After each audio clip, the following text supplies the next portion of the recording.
you two go out in the parking lot and talk it through. I bet you'll figure out one of you guys is a husband, one of you guys is a wife. And the point being, it doesn't necessarily have to be, but there's always somebody that is more nurturing, more right. And so in politics, I think generally liberals are the more nurturing side, and conservatives are the more tough guy side, badass side, if you will.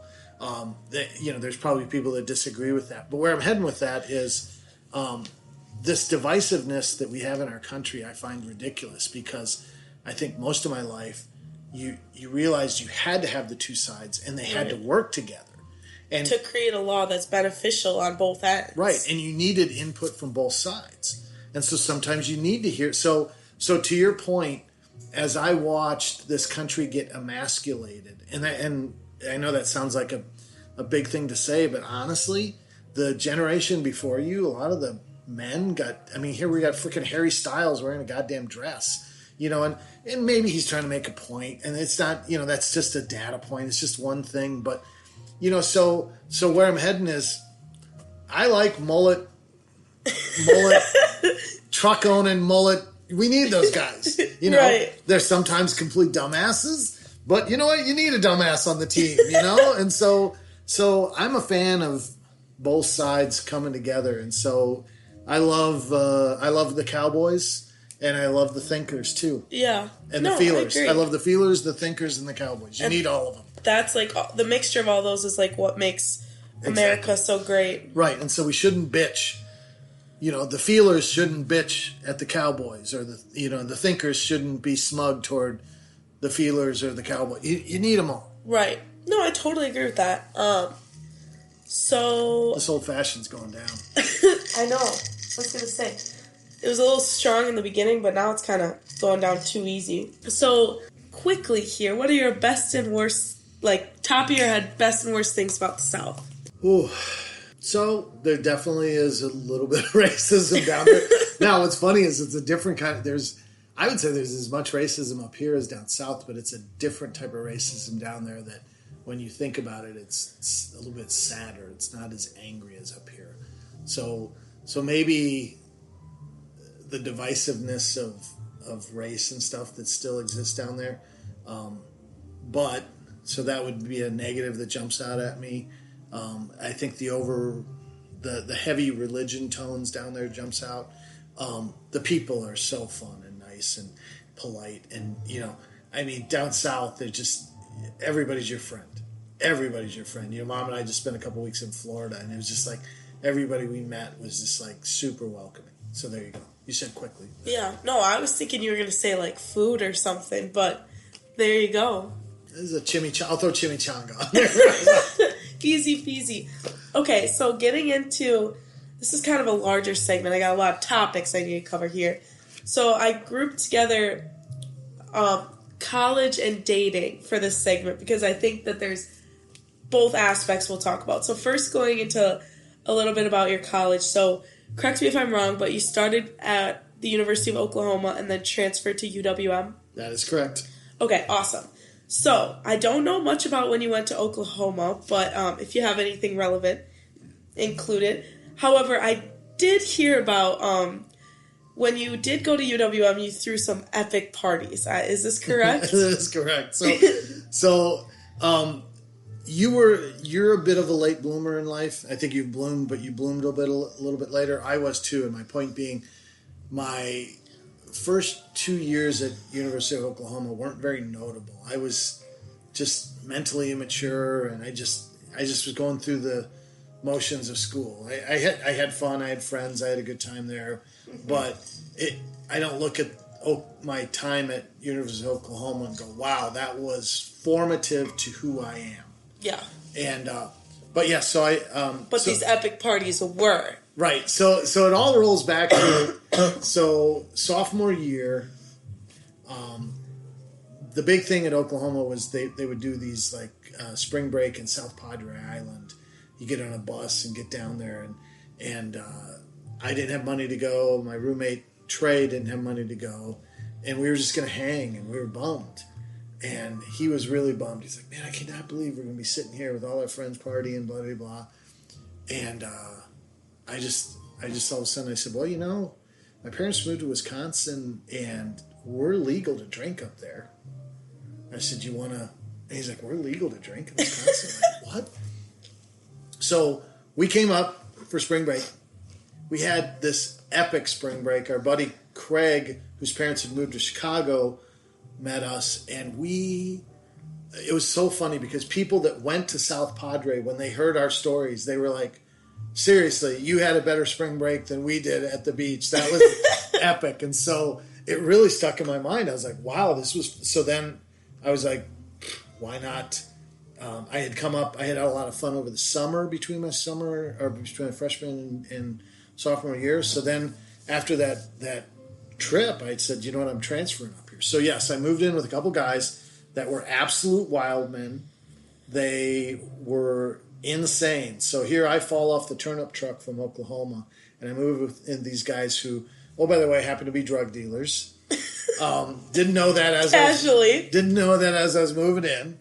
They were womenizers like you would not believe. And at that point, I'll admit, there was a point in my college career where I was flat out a whore. But at that point, I was not. And I moved in with these guys. It was hilarious because I just thought I was moving myself in. And my parents were like, oh, we'll help you move in. And they come down. And my two roommates had picked up a couple really trashy looking women. And they were doing the walk of shame out the door as my parents were there. My mom started crying. She begged me not to move in, and I laughed. I thought to myself, any place that your mom doesn't want you to move in is probably going to be a good time. So I moved in with these guys. Two of us were bartenders, and I worked at like the premier bar for UWM, the big college bar there. And yeah, we would just throw these big parties. And so to your point, we had this laughable escalation. Like first we got a keg or two, and then they had campus reps at the time for the brewing companies, and the campus rep got credit for your thing, and so it was a big deal because every time we would throw a party, the campus rep would sell us the kegs, and he would get credit. And first he gave us nothing for free, but then he gave us free cups, and then all of a sudden he gave us free keg taps, and then it was the CO2 based keg taps, and then eventually at our biggest, most epic party, we had a full refrigerator truck that lit up and looked like a 6-pack. We had 2 people provided for us by Miller to do the kegs for us and pour the beer for us, and all the beer was on CO2 taps like at a bar. You didn't have to pump like a schlep. And we threw monstrous parties. So we had a duplex, and then we also did shit in the attic and the basement. I'm telling you, we had 500-600 people in the place. Christ. Easily. Oh, we made money too. It was bank. It was crazy. A girl I was dating at the time worked at a bar that was a couple blocks away, and after that big epic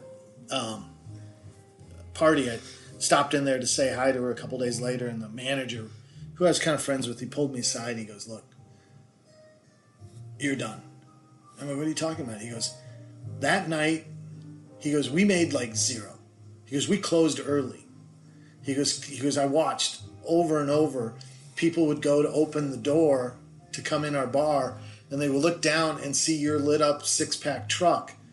And he goes, we literally closed early, and this bar was a madhouse bar. I mean, this was another critical UWM bar. And he goes, we closed early because you. And he goes, the owner was furious. The owner was like, why didn't you call the cops on these guys, blah, blah, blah. And he goes, I told him you were a friend, and you date one of the bartenders here. And he goes, I don't care. He goes, he cost me $5,000 that night or whatever. He's like, never again. And so it's funny. So that was the end of so yes, epic parties. Did that answer your question? Yes. I got off on a roll. I'm a talker. Sorry. Yes, no, you're fine. Moving forward, so you mentioned that you worked at a bar, and I already knew this, but you had some bar tricks that you would pull out, right? Yes. That some included fire even, right? Yes, definitely. So the movie Cocktail came out with Tom Cruise, and when we were bartenders, and we were even before the movie came out, we would flip bottles, and you had to have a cool. There was a comedian called Andrew Dice Clay, and he had this whole bit where he would move funny, but he would try to act cool in his movements. If you go look at early Dice Clay, it's he had this funny way he would light a cigarette. And so we were into that stuff. Dice Clay was big. We would, anytime I had to grab a glass to make a drink, that glass went into the air, flew through the air, and I would catch it. I'd throw it from one hand to the other with it. And we would flip the bottles. Right. So the cocktail comes out, and my best friend Danny, he and I were like the point two bartenders on the main bar on Friday night. And, we could serve a lot of alcohol, and then we were flashy, and we had a lot of fun, and, we made a lot of money for the place. And he started getting better than me. I mean, he could flip over to his back and catch it by his butt. He was starting to do shit that I could not follow him. And he was having fun with the fact that he was better than me. And so I was like, I got to come up with something. And we did a lot of 151 shots there where we'd light on fire. You'd take any shot and just layer a little bit of 151 on the top, and you can set it on fire. And so that was a lot of flaming shots there. And so one day I thought, what would stop me from, of course we had some people that would set themselves on fire, dumbasses that would do a shot and set themselves on fire. And so I was like, what would stop me from blowing a flame with that stuff? And so I practiced it a little bit on a smaller scale. And so it was funny because one night the bar was a little dead. It was like a, Wednesday night late. And I set a pitcher of water and some rags, and I poured some 151. And this customer who was kind of a regular, he walks over and he goes, "What are you doing?" I'm like, "Nothing, man. Don't worry." And I was kind of off in the corner. He goes, "You're thinking about trying to blow a flame with that." I'm like, "Yeah, but I don't, if I screw up here, I don't want somebody to, whatever." So I did it, and I blew like this little 2-foot flame. So I'm like, I know how to do this. So then I'm like, I can scale it out. I can, that was like let's make it bigger. That was like a half ounce. So then I'm like, well, I might as well put a whole thing of alcohol in. I mean, just like a massive amount, like a big glass in my mouth. And so the next Friday, I'm like, you got to be a showman. So I make this big deal. I get the crowd to step back. I'm making this big deal. People are freaking out. They'd stop the music. I remember there's this one guy who didn't believe I was going to do this. And so I had the bouncers get everybody back. And this one guy was like, "No, I'm going to stand right there." And I was like, the bouncers were going to kind of muscle him away. And I'm like, let him.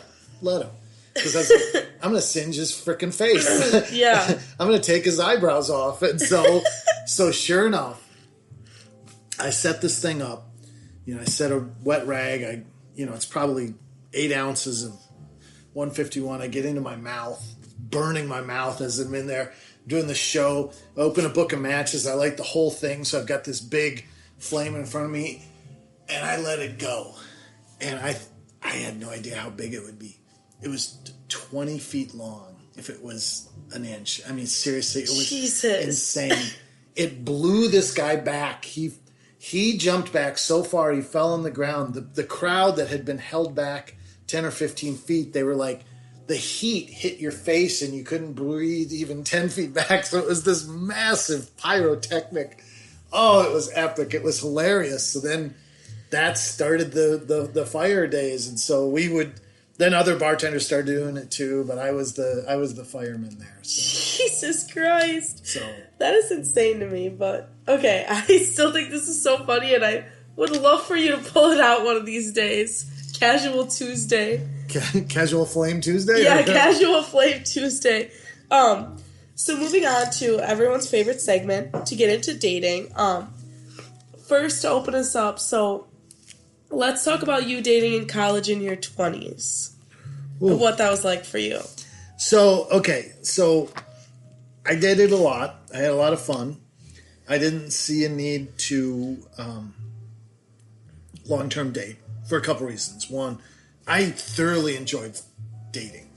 And actually back then I think most people did.